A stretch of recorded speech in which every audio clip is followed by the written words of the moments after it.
The foundations of cell theory. Cell theory is a fundamental concept in biology that transformed our understanding of life.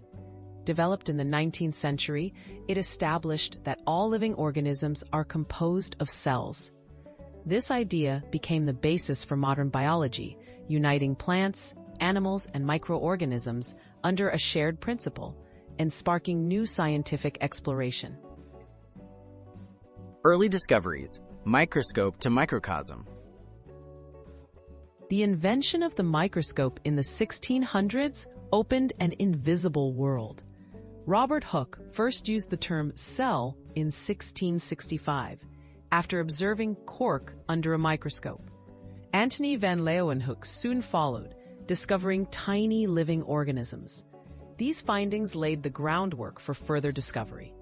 But the true significance of cells would emerge centuries later. Formulating cell theory, key contributors. Matthias Schleiden and Theodor Schwann are credited with officially formulating cell theory in 1838 and 1839. Schleiden focused on plants, while Schwann extended the theory to animals. Together, they proposed that all living things are made of cells, and that the cell is the basic unit of life. Refinement and evidence. Virchow's contribution.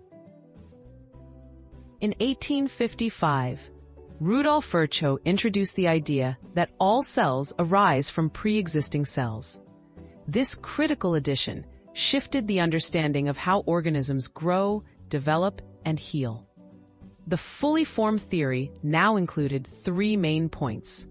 All living things are made of cells, the cell is the unit of life, and new cells come from existing ones. Revolutionizing biology and medicine.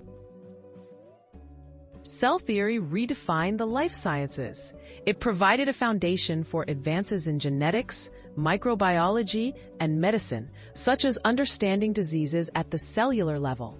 Today, research such as stem cell therapy and cancer treatment still relies on the core ideas of cell theory, making it one of biology's greatest milestones.